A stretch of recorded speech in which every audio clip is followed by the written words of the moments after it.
Hello, everybody. I'm Larry Ridley. Welcome to the NFL on EA Sports. Two teams will need their quarterbacks to step up and lead their offenses on the gridiron today. It's Roethlisberger's Steelers going up against Bradford's Vikings. With that, let's get up to Minneapolis as we say hello to our commentators, Brandon Gaudin and Charles Davis. We are at the newest stadium in the NFL, and its inaugural year. There's a look inside U.S. Bank Stadium here in Minneapolis. Coming up, we've got what should prove to be a good...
Good one between the Pittsburgh Steelers and the Minnesota Vikings.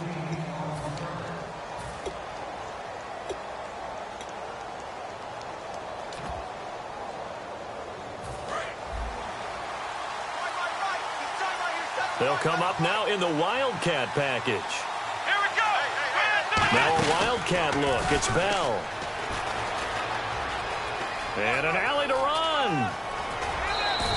It's a gain of 24 that time. And that'll be good for a Pittsburgh first. And so much of today's football goes back to the old West Coast offense and scripting plays to start. Sometimes you script to attack. Sometimes you script to find out information. In this case, they got both. They attack for a big gain, and they have information that tells them we might want to come back to that play later. They'll try a little trickery here on the end around. And he is going to lose yardage here. It's a loss of 4 there, bringing up second down. Well, it certainly appears that in this game, someone has decided they're going to open up their playbook. First quarter, and we see that play. I like their style. And a long way to go for the offense here on second down.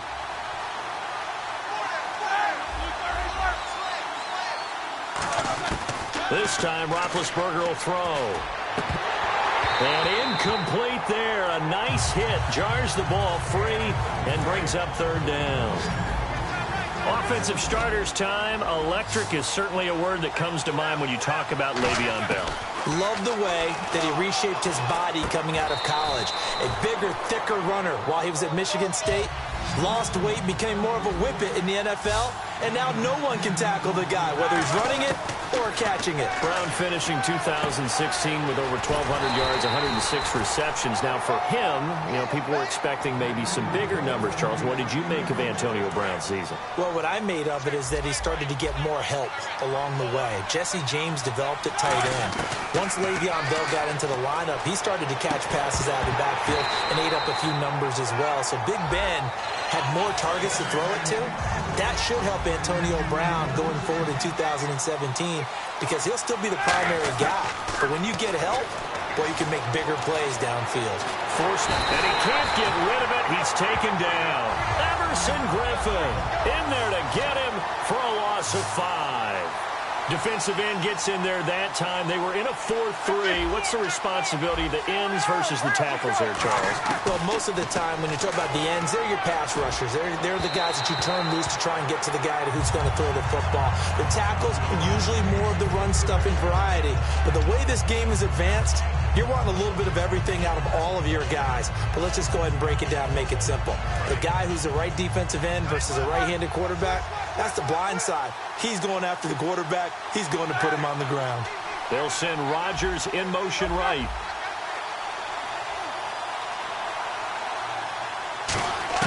Fourth down. Here's Roethlisberger. And this is caught by Martavis Bryant.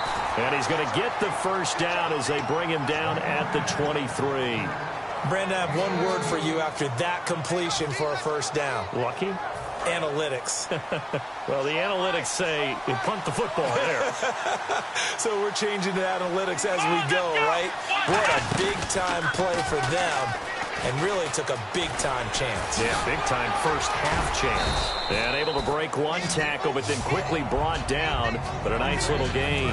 In 12 regular season games this last year for Bell, averaging over 150 yards from scrimmage. First two games in the playoffs were great, but, you know, getting injured in the final game probably leaves a bad taste in his mouth. Leaves a bad taste. Gives him fuel for the next season, though, because, remember, for the last few years, he hasn't been able to play a full season. For various reasons. Now, going into next year, imagine those numbers over a 16-game season and heading into the playoffs. Le'Veon Bell can set new records. And they'll let their fullback try and push the pile. And he's going to take it in for a Steeler touchdown. It's the fullback. A 15-yard touchdown run. And the Steelers take the ball down the field and score on their opening drive. And he'll put it through to make it 7-0 Steelers.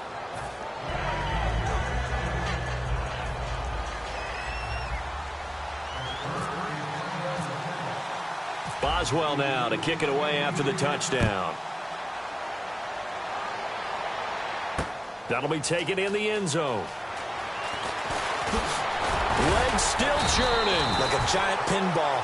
And he'll get it up to about the 26-yard line just across the 25.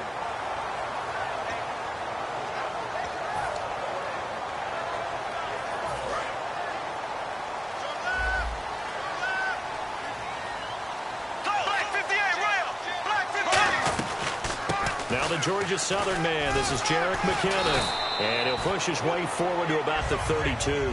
It's a 6-yard gain on the ground, and that'll make it 2nd and 4. First play of the drive, let's give credit all around. Excellent blocking, but the guy carrying the ball, he was the finisher. A really nice run. Dancing to his left. And his pass incomplete. Cordero Patterson, the one he was hoping to get it to. And it's 3rd and 4. The starters now on offense. And Stephon Diggs, our first chance to see him today. Brandon, remember we had this conversation about how highly recruited he was in high school. Didn't quite live up to it in college due to some injuries. But, boy, as he hit the NFL like a bomb. Stephon Diggs, a crafty, mature route runner who can go the distance. He gets 7 out of it, and he also gets a first. On 3rd down, that's a good job of situational football and understanding where the first down marker was and getting there. And a new set of downs here after picking up the first on the ground. Here we go. Bradford now to throw on 1st down. Got a man, and he hits him in stride. It'll be a pickup of 10 yards. And that'll bring up a 2nd and just about a few inches here. What I love about watching the passing game nowadays is that the one-dimensional receiver is really starting to leave the game. You've got to be able to do it all. Of course, you got to run fast. Of course, you got to catch the ball. But route running savvy and toughness, there's a premium for all of that now. And that one got tipped, kind of threw everything off. It brings up 3rd. And a look at the Steelers' defensive unit. Stephon Tuitt's ability to play defensive end, and yet rise up and knock passes away when quarterbacks try to throw them, he makes it hard to get around. The Steelers insert their nickel defense on 3rd down. Yeah, they add a DB.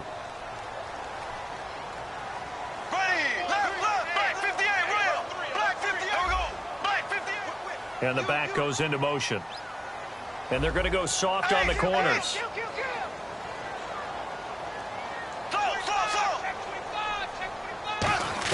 Bradford now from the 50. Flush to his right. He can run for it, and he will. It's a gain of 4 there, and it gives him a new set of downs. When they watch film of this game and hand out the grade sheets, He's going to really like getting a double plus on this play. Why? He scrambles and picks up a first down. But what else does he do? Protects himself by sliding and avoiding the big hit. Double plus, big-time play. Back now with Charles Davis. I'm Brandon Gaudin. Second quarter begins with the Vikings holding the football, and they've got it here with a first down.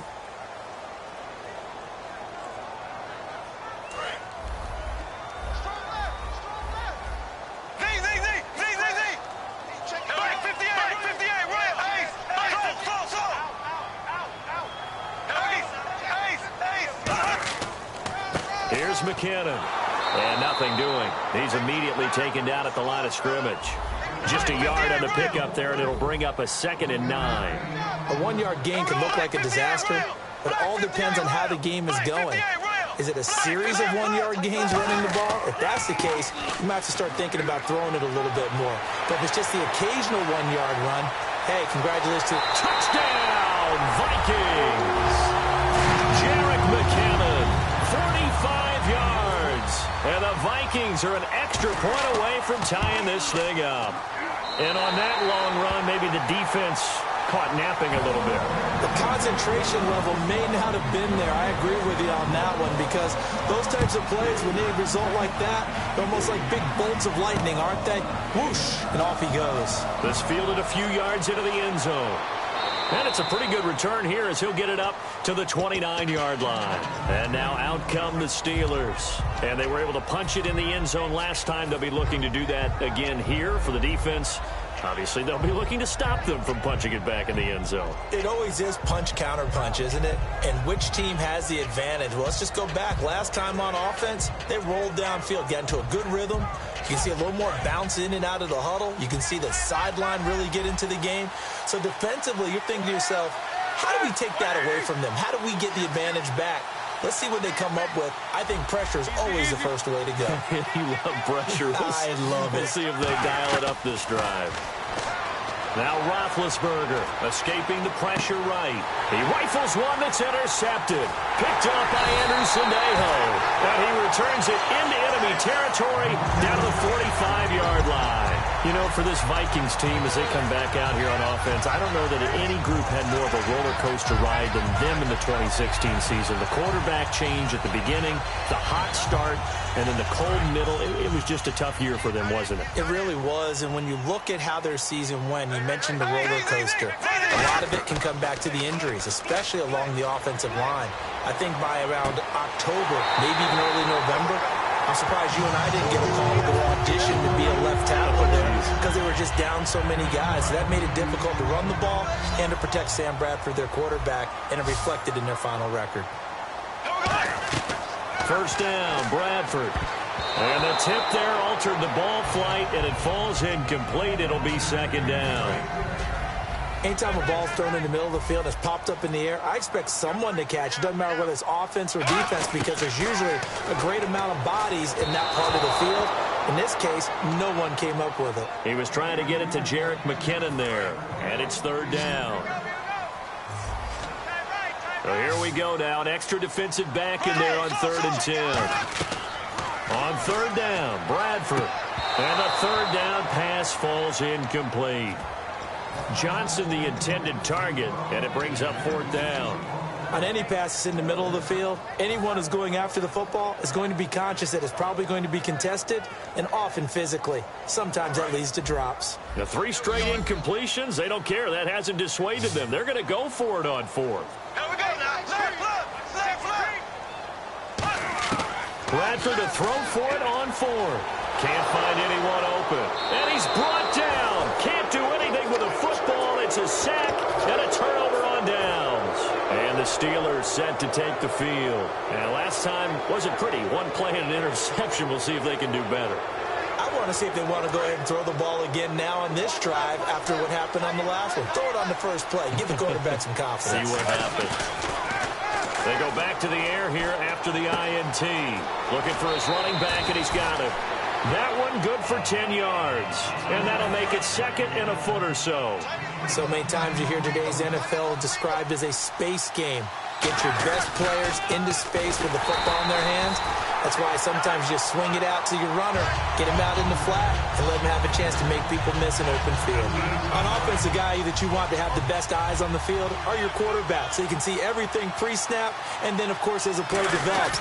On defense, oftentimes it's the linebacker. And on this play, his eyes took him right to the ball, and he made a nice tackle. And how about this one now? In their own territory, a gutsy call. They're going to go for this on 4th and a yard. Boy, a curious decision to go for it. Doesn't pan out. And the Vikings, they have the football now in excellent field position. And out now come the Vikings. And on the last drive, they were in field goal range. They just opted not to kick it, didn't get it. How does that change the mentality this go around? I don't think it changes much for the head coach because this is what he preaches all the time. Attack at all times in any spot on the field, and he likes touchdowns, not field goals. Now, your field goal kicker, you got to make sure you nurse him through and say, okay, don't worry about it. When we need you, you got to be ready to go. And the team, of course, loves to see points on the board. So let's see if it changes a little bit if they're in the same spot again. Yeah, we'll see what the decision is here if they get to that spot. They run once more with McKinnon. And he'll be out of bounds, taking it just shy of the 10 at the 11 or the 12. 7 yards on the pickup there, and it'll leave him with a 2nd and 3. Some runs are blocked so well, you almost forget that someone has to carry the ball to gain the yardage. The leverage by the offensive line to create space up front, really well done. Stephon Diggs, his intended receiver, and it's 3rd and short. Maybe just a lack of concentration there as he couldn't haul it in. And when you're going across the middle like that, you know, he's running that drag route, you are conscious of all the bodies and the traffic in there. But let's face it, if you're going there, you might as well come down with the football and absorb whatever else happens after that. And he's got the first down as he gets it to the 8. 4 yards on the play, and that leads to the 1st and goal. Now the Steelers put a stop to the action with a timeout defensively. They'll have 2 remaining as we step aside here in this 2nd quarter.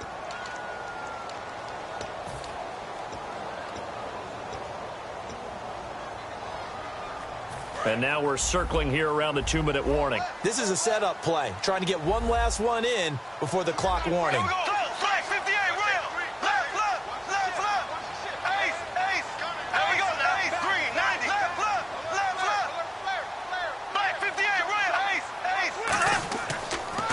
McKinnon. And he'll work his way closer to the goal line as he's got 5 down to the 3. So an entertaining first half, and now we have hit the 2-minute warning.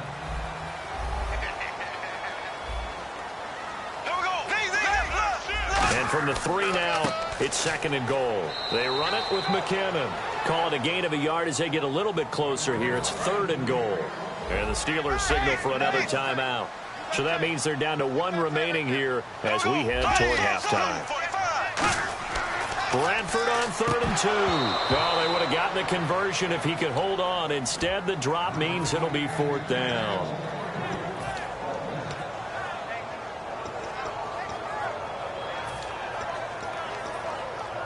A field goal would break the tie, but look at this. Instead, they're going to go for it on 4th and goal.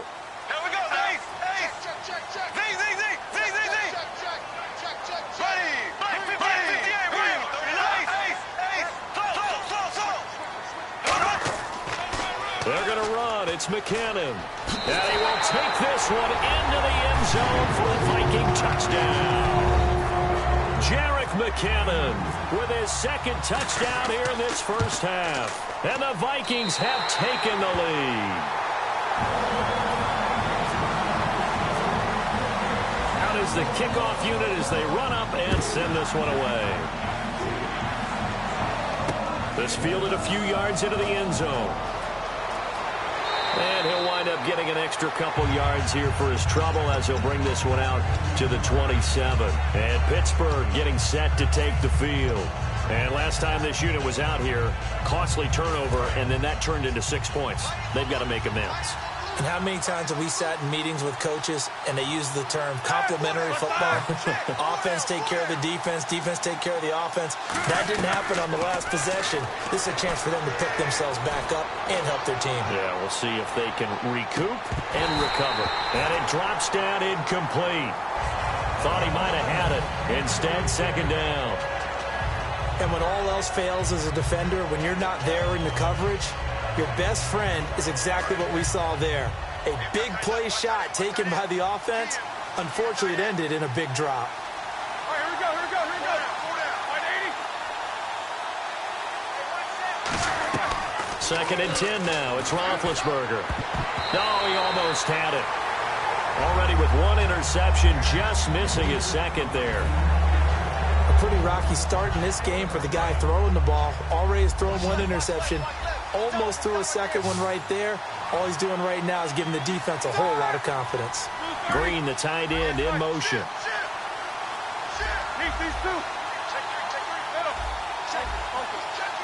So the D-line's going to spread out. On third down, Roethlisberger. Over the middle here to Brown. And how about this one now? In their own territory, a gutsy call. They're going to go for this on 4th and a yard. So much about offense is what you call hidden yardage. You know, you throw the ball to someone, they catch it, and then they can make a big play. You know, they create a play, run after catch. They did a really nice job there of limiting that and keeping them from a first.